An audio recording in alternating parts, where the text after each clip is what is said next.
There's a strange hum beneath the noise of the world, so faint, so easily drowned in the chaos of survival that most never hear it. But for those who do, for those whose hearts begin to stir like ancient seeds beneath the weight of centuries of sleep, there comes a moment, a single moment, like the breath before a storm, a whisper in the dark. What if everything I've ever believed about myself is a lie? This question is not harmless. It is not the idle musing of the bored or the daydream of the spiritually curious. It is a blade cloaked in silk, a key forged from fire. It does not offer answers in the way you expect. It offers unmaking. And in that unmaking, it promises a freedom so vast it may terrify you before it liberates you. This is not a truth to dabble in, like water tested with a cautious toe. This is the ocean that swallows you whole. The spiritual truth we are about to explore is not merely interesting. It is not a clever philosophical puzzle or a comforting affirmation to frame on your wall. It is a cosmic rupture, a tear in the veil of the personal self. And once you glimpse it, not only will the world never look the same again, but you will no longer be the same witness behind the eyes. You see, identity, this carefully constructed mosaic of memory, thought, role, and reflection, is a magnificent illusion.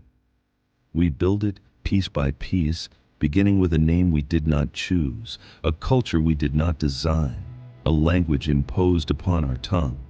We inherit stories like family heirlooms and decorate ourselves with labels, desires, and fears.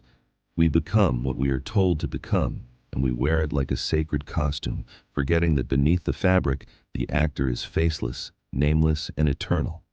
But what happens when the mask begins to crack? What happens when you awaken one morning and realize that the you who rises, the you who drinks coffee, scrolls through screens, pursues purpose, and grieves loss, is not you at all, but a brilliant dream spun by consciousness itself? This isn't merely philosophical abstraction. This is an invitation into the deepest abyss, the abyss that mirrors your own unknowable self. The truth, if allowed to fully penetrate, will not only dismantle your beliefs, but dissolve the very foundation upon which they sit. The idea that you exist as a separate, independent being, moving through a world of otherness. Let us speak plainly. You are not who you think you are. And more than that, you never were. The one reading these words, nodding, resisting, curious, skeptical, is but a ripple on the surface of an infinite sea. A pattern in the fabric, a character written by light into the book of time. And here lies the paradox. To realize this is to simultaneously vanish and awaken. You don't disappear in the physical sense, nor do you lose the body you walk with, but something far subtler evaporates. The sense of being a fixed entity collapses like a house of cards, and in its place rises a stillness that stretches beyond comprehension. A silence that has no center. A presence that is not personal, but infinite. This truth is not new. It is echoed through ancient tongues, hidden behind metaphor and myth. It is the secret of the sages, the whisper of the mystics, the core of non-dual revelation. The Hindus called it the Atman, which is not different from Brahman. The Buddhists called it Anatta, the non-self. Christ pointed to it when he said, "Before Abraham was, I am." Lao Tzu danced around it with paradox and poetry. And still, we resist. Because to accept it is to die before you die. You may wonder, if this truth is so profound, why isn't it spoken of more often, more clearly, more directly? The answer is simple and ancient. Because it cannot be taught, only pointed to. Because to truly see it is to be undone. And the ego, the idea of yourself that you've spent a lifetime reinforcing, will protect itself with everything it has. To even begin touching this truth is to stand at the edge of a great unraveling. It is to stare into the eyes of the unknown and watch the familiar dissolve. It is to realize that nothing belongs to you, not your thoughts, not your body, not even your sense of I. And yet paradoxically, everything arises as you, through you, within you. This truth has no shape, no scripture, no singular philosophy. It is the hum before language, the gap between breaths, the mystery that lives in silence. To sense it is to feel as though the universe is looking back through your own eyes, gently reminding you that you were never the dreamer. You were always the dream.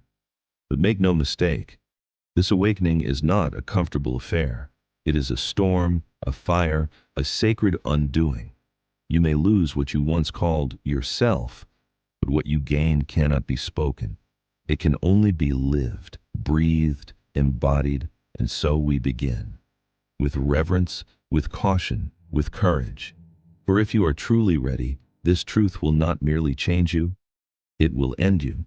To walk deeper into the forest of this revelation, we must first untangle the vines of illusion that bind us to our constructed sense of self. The spiritual truth in question is not merely a statement or an idea. It is an undoing, a slow melting of the facade that we've mistaken for who we are. The core themes that spiral around this truth are not separate. They weave through one another like threads in a tapestry, forming the great illusion of identity and beckoning us to remember the one who watches from behind the veil. At the heart of this exploration is the recognition that what you call I is not the origin, but a reflection. You as a name, a history, a personality, a role in this vast theater, are the echo of something far older, far more silent and incomprehensible. This echo, however, is so convincing, so persistent, that we mistake it for the source. Like a puppet believing itself autonomous, we move within the confines of a script written in invisible ink. Here is the first cut of the blade. You are not your thoughts. Though the mind speaks with the intimacy of a lifelong friend, though it whispers in your voice and dresses in your language, it is not you. It is a machine of interpretation, a mirror turned inward, endlessly narrating, categorizing, projecting, remembering. And yet it never knows. It only processes. The witness behind the thought, the one aware of thinking, is already prior, already free. But even this witness is not what you believe it to be. For when you say, I am aware, who is this I? Trace it, chase it inward. It slips like smoke between your fingers. The more you search, the more it retreats, until all you are left with is awareness itself, empty, formless, still. No edges, no name, only presence. This is the second fracture. You are not a body. This form you inhabit, this skin you clothe and feed, is not the boundary of who you are. It is the current costume worn by consciousness. Cells shift, age, regenerate, emotions flow, thoughts flash like lightning in a night sky. But there is something that remains, isn't there? Something that has been constant since before you had words. That stillness, that quiet background to all experience, it does not age, it does not move, and it does not belong to you. It is what you belong to. And so we arrive at the root of the illusion, the belief in a separate, autonomous self.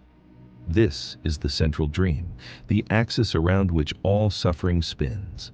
The I that believes it is doing, achieving, lacking, fixing, improving, winning, losing. It is not real in the way we think it is. It is a process, a bundle of perceptions arising moment by moment, given the illusion of continuity by memory and habit. The ego is not evil. It is not an enemy to be destroyed.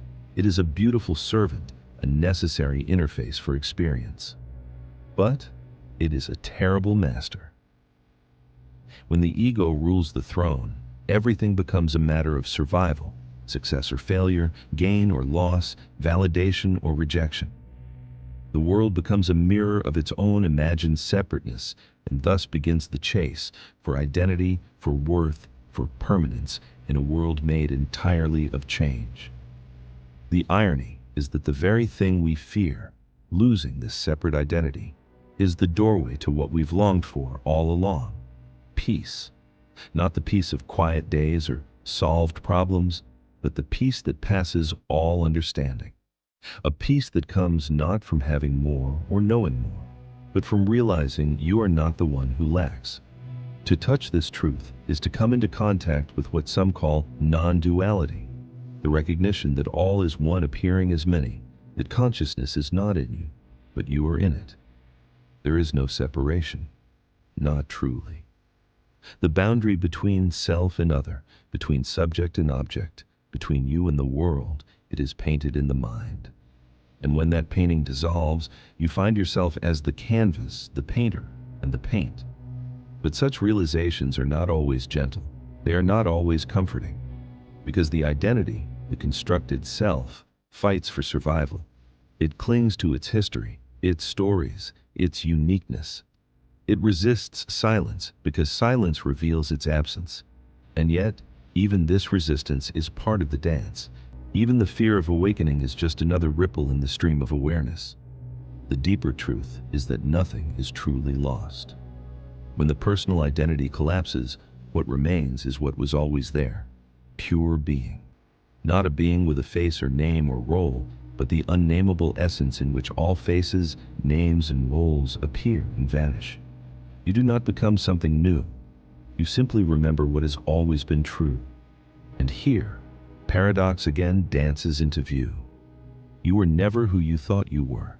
And yet, everything you've experienced has led you to the edge of this very realization. The dream was necessary. The identity was sacred. Not because it was ultimately real, but because it carried you here. The collapse of identity is not a tragedy. It is a return to the source, the origin, the unborn silence that listens beneath every heartbeat. And when you return, you may still speak, still work, still laugh and grieve, but now the center is empty, spacious, free. The actor no longer believes itself to be the role. This is not an idea to accept or reject. It is not a philosophy to debate or analyze. It is a truth to see. And when it is seen, truly seen, not with the eyes, but with the being, it doesn't leave you transformed. It leaves you transparent. In the language of spirit, the deepest truths are rarely spoken directly. They arrive instead as symbols, myths, and dreams, encoded into story, cloaked in metaphor, preserved not in textbooks, but in the hushed corners of ancient memory. Why? Because the soul does not understand instruction in the way the mind does. The soul remembers through symbols. It learns not through facts, but through resonance. Those subtle tremors of recognition when something long hidden stirs from within. And so, to deepen our descent into the mystery of identity's collapse, we must travel through symbol and story. Mirrors for the ineffable, gateways to understanding that bypass the intellect, and sing directly to the heart of being. Consider first the ancient parable of the salt doll in the ocean. In this story, a doll made entirely of salt walks toward the sea, curious to understand what it is. The ocean glimmers in the distance, vast and unknowable. "Who are you?" the salt doll asks the sea. "Come in and see," the ocean replies. So the doll takes a step. With each movement forward, part of her melts, a foot dissolves, then a leg. She wades deeper, losing shape, losing form, feeling herself becoming less and more all at once. And just before the final trace of salt vanishes into the sea, she whispers, "Now I know who I am." The story is simple, but its truth is seismic. The salt doll is the ego, the constructed identity, the you who walks through life trying to grasp the infinite, unaware that the very act of approaching it dissolves the illusion of separation. You are not a thing moving toward awareness. You are awareness moving toward the remembrance of itself. Next, we find meaning in the ancient Greek myth of Narcissus, a tale often reduced to vanity, but when seen symbolically, reveals the deeper trap of identification. Narcissus stares into the water and falls in love with his reflection, never realizing that what he sees is not himself, but merely an image, an echo of form. He becomes entranced by the false self, never looking into the water, only at it, fixated on surface. This is the plight of the ego, to become obsessed with its own image, its own stories, its own thoughts, to fall in love not with essence, but with reflection, to mistake the ripple for the ocean. We spend lifetimes curating this reflection, perfecting how we appear, how we're remembered, how we are seen, while the deep living water within us goes untouched, unentered. Yet in many mystical traditions, the theme is not merely death of the ego, but rebirth, not as a new identity, but as that which was never born. In the story of the phoenix, the bird of fire builds its nest, sings its final song, and burns in sacred flames. From the ashes rises a new being, not a continuation, but a revelation. The phoenix doesn't survive the fire, it is remade by it. This burning is the collapse of identity. It is not comfortable. It strips you. It leaves you ash and silence. But from that silence, something else rises. Not the old self improved, but the end of self as object altogether. From there, life is no longer lived by you, but through you. In Christian mysticism, this same idea is hidden in plain sight. When Jesus speaks the words, "Whoever seeks to save their life will lose it, but whoever loses their life for my sake will find it," he is not speaking only of martyrdom. He is pointing toward ego death. The life that must be lost is not the beating heart, but the separate identity, the belief in me as a unit of control, ownership, and separation from the divine. This, too, is echoed in the Kabbalistic notion of the shattering of the vessels, where the divine light was too vast for the original forms to contain, and so they shattered. Pieces of those vessels remain scattered throughout creation, and the task of humanity is to remember, to reassemble, to awaken to the light within each shard. Our false self is such a vessel, too small to hold the totality of what we are, and so it breaks, must break, that the light may flow freely once more. A wave rises on the surface of the sea. It feels distinct, powerful, unique. It travels, dances, fears its own end when it sees the shore approaching, but all the while, it is not separate. It is the ocean in motion. When it crashes on the shore, nothing is lost. The wave ends, but the ocean remains, always becoming, always one. The ego is the wave. It believes itself separate. It fears its death. It does not see that it is, and always has been, the ocean. And yet, paradoxically, the ego's journey is not a mistake. It is a sacred movement. It is the veil that makes the revelation meaningful. Without illusion, there is no awakening. Without the salt doll's form, there is no discovery of the ocean. Without the fire, there is no phoenix. Without forgetting, remembering has no weight. This truth, that identity is illusion and its collapse is awakening, was never meant to be easy. But that is precisely why it is powerful. If it came cheaply, it would not pierce so deeply. If it did not undo you, it could not remake you. And so we carry these symbols with us, not as tales from a forgotten past, but as maps drawn in the language of the soul. They do not show us where to go, they show us what we are. And that is the great paradox of awakening. The journey begins with a question, travels through unmaking, and ends with the realization that there was never any distance to cover at all. Awakening is not an escape from life. It is the radical immersion into it, unfiltered by the constant commentary of selfhood. When identity collapses, the world is not discarded. Rather, it is seen anew, as if through newborn eyes. The sky, the hand on the doorknob, the laughter of a stranger, everything gleams with a kind of nameless intimacy. The ordinary becomes holy. And yet, paradoxically, nothing has changed. So then, how does one live after seeing through the veil?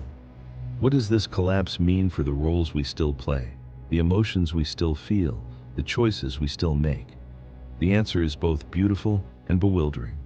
You live the same life, but it lives differently through you. No longer at the center of a personal narrative, you begin to feel more like a field through which experience passes. Sounds arise, thoughts bubble up, people enter and exit, decisions unfold. But there is no longer a contracted identity claiming ownership. You do not think so much as thinking happens. You do not love so much as love appears, dances, disappears. There is a shift from being the doer to being the space in which doing occurs. Daily life becomes strangely lighter, not because all suffering ends, but because the one who suffers, who clings, who defines, who resists, is no longer anchored in the same way. Emotions still visit: grief, anger, joy, longing. They all remain, but they pass through like weather across an open sky. They are not mine. They are simply what is. This shift doesn't make you a passive bystander. On the contrary, it brings an aliveness that is utterly unburdened. You move, but not from compulsion. You speak, but not from the need to defend a fragile self. Decisions arise naturally, from a quieter place, less like solving and more like listening. There is a natural intelligence behind all things, and without the ego's interference, you find yourself aligned with it, moved by it. Even relationships transform. Without a fixed self to protect or project, love becomes cleaner, freer. You begin to see others not as objects orbiting around your narrative, but as appearances of the same light you are. The masks drop. Interactions are no longer negotiations of identity. They become mirrors, reflections, opportunities for presence.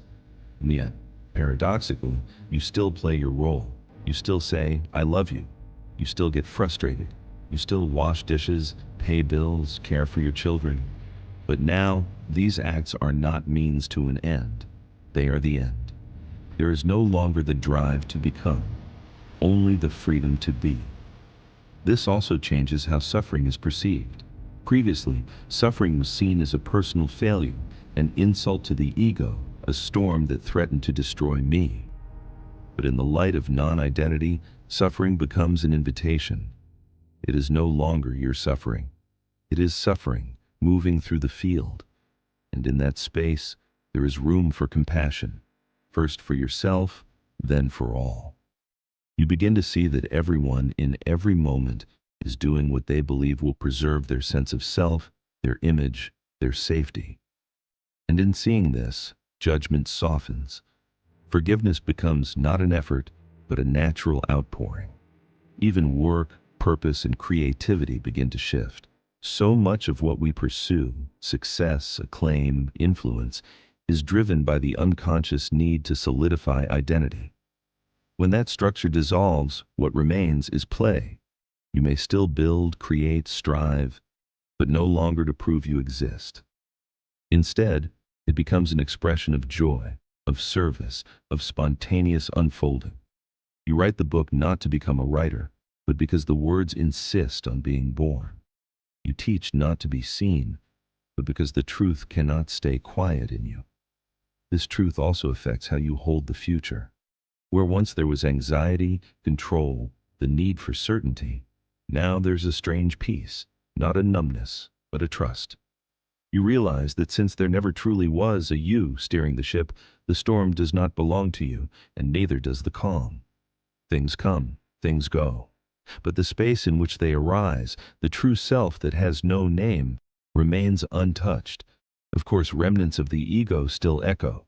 Patterns don't vanish overnight. Thoughts still clamor for attention. The body remembers old wounds. But now, you are not caught. You see the tide and you let it move. You are not trying to become free. You notice, often with quiet amusement, that you already are. And yes, this can be disorienting. For a time, life may feel flat, strange, dreamlike. You may walk through the familiar and feel as if you're watching it through glass. There's a period where the mind cannot quite locate itself, where the old reflexes fire but land nowhere. This, too, is part of the collapse, the unraveling of habits that served an identity which no longer exists. It takes time to stabilize, to integrate, to let the new spaciousness become your new centerless center. But eventually, what was once emptiness becomes fullness. Silence becomes song.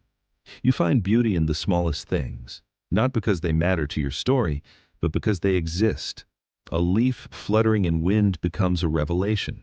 A child's laugh becomes a bell of truth. And in the stillness, you realize this was never about becoming enlightened. This was about remembering that you are the light, not as a separate spark, but as the very flame that lights the whole sky. And now, as we arrive at the edge of language, we must admit something quietly radical.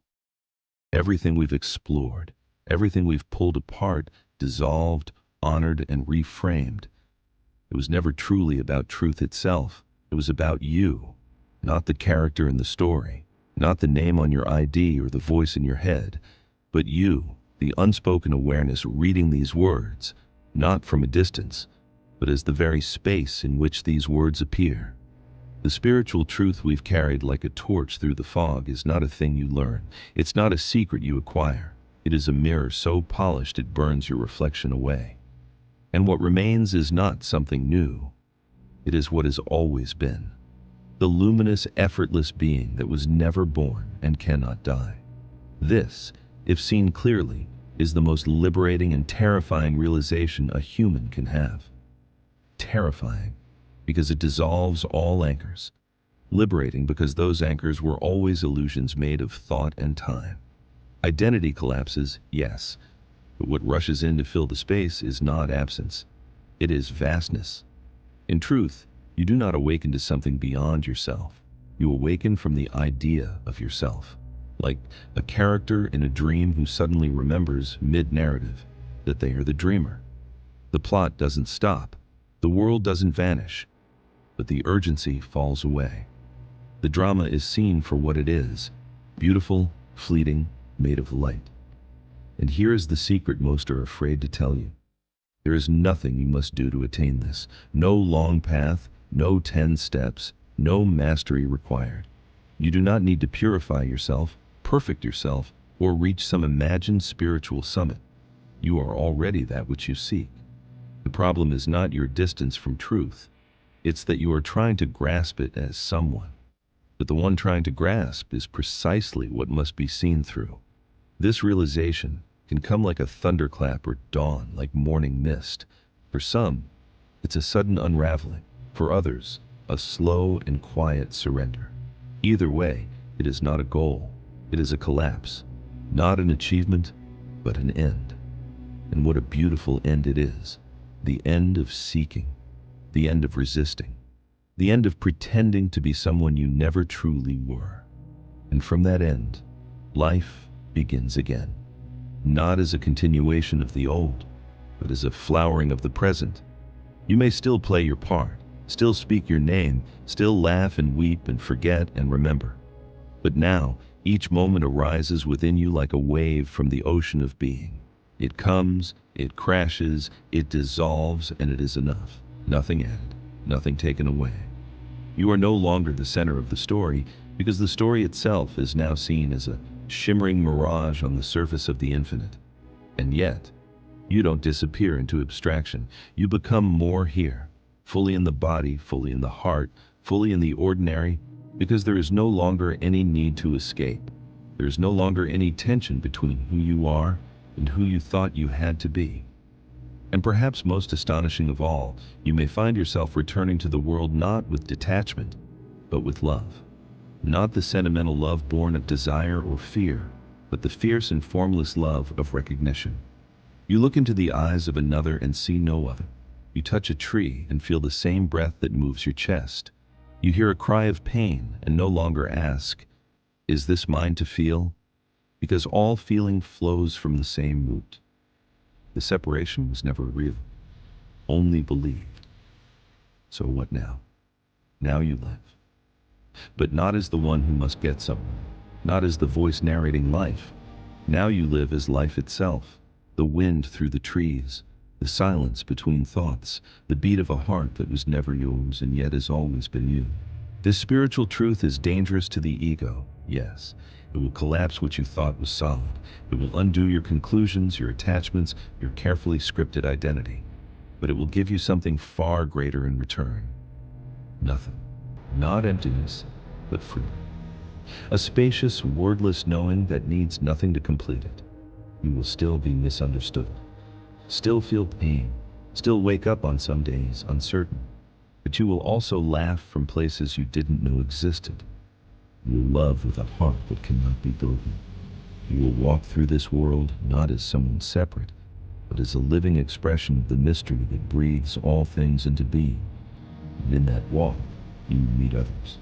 You may speak this truth in quiet wounds or silent glances. You may offer it not with answers, but with presence. Because truth cannot be given. It can only be pointed to. And the best way to point is to be it.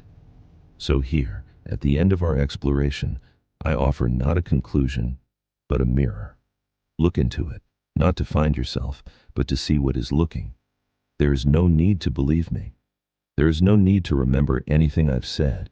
Let it all dissolve like breath on glass. Let the wave crash. Let the salt doll melt. And in that stillness, listen. The hum beneath the world is not beneath anything. It is you.